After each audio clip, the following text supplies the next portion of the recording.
Friends of ससुराल। सिमी दीदी आप बिल्कुल चिंता मत करो, मैं सच का पता करके रहूंगी। जब पायल ने ऐसा कहा तो सिमी को तसल्ली हो गई और उसने चैन की सांस ली। पायल और सिमी दोनों ही देवरानी जेठानी का मोर सहेलियां ज़्यादा लगती थी। पायल थोड़े तेज स्वभाव की थी और वहीं सिमी शांत और सरल स्वभाव की थी। दोनों की आपस में खूब बनती थी। जब लोग पूछते तो पायल जवाब दे देती कि सासू माँ की 5 बहुएं हैं, उनमें से मैंने अपने लिए सिमी दी को चुना है। उसका ये जवाब सुनकर सिमी को बहुत गर्व होता है।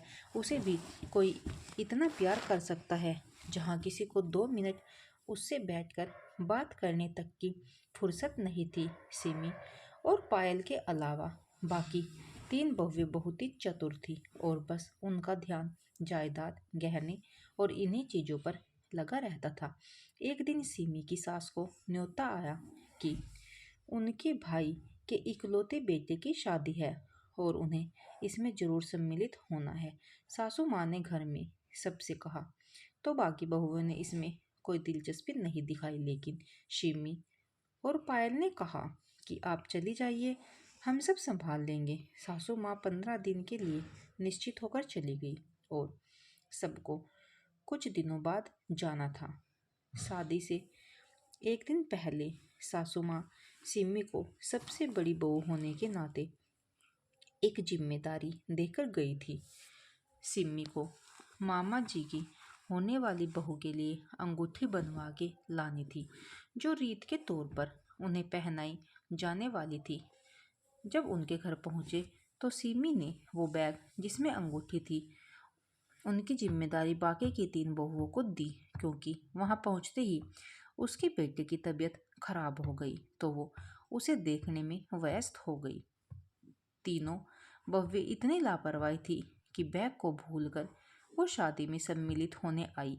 बाकी की औरतों के कपड़े देखने में व्यस्त हो गई। घर के किसी नौकर ने वहां रखे सारे बैग स्टोर रूम में रख दिए ताकि किसी को परेशानी ना हो और वहां ताला लगा दिया।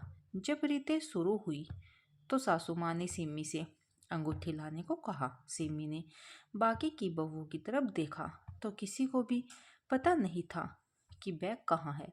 सिमी परेशान हो गई और सारी बहुओं के डर के मारे इधर उधर बैग ढूंढने लगी। तभी पायल वहां पहुंच गई, क्योंकि ऑफिस की वजह से वो लेट आने वाली थी। जब पायल को सारी बात का पता चला तो उसने सिमी को आश्वासन दिया और सासू माँ को जाकर अपनी अंगूठी, जिसे वो पहली बार पहनने वाली थी, दे दी। सासू माँ ने अंगूठी पहले देखी नहीं हुई थी तो वही होने वाली बहू को पहना दी। उस समय वो मामला संभल गया, पर वहां से तुरंत आकर पायल ने सारी बहुओं को खूब खरी खोटी सुनाई और बैग ढूंढने के लिए कहा और साथ ही कहा कि अगर बैग नहीं मिला तो मैं सासू माँ को बता दूंगी। इस डर से सब बैग ढूंढने लगे और एक बहू ने स्टोर रूम की खिड़की से देखा बैग अंदर रखा है। घर के नौकर को बुलवाकर स्टोर रूम खोला और बैग निकाला तो देखा अंगूठी उसमें सुरक्षित थी।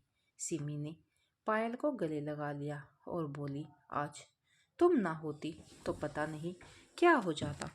क्यों नहीं होती दीदी, ऐसा क्यों कह रही हो?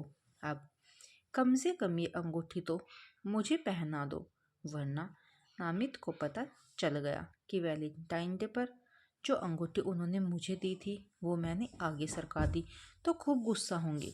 सिमी ने हंसते हुए कहा, हाँ हाँ क्यों नहीं, इसकी असली हकदार तुम ही तो हो।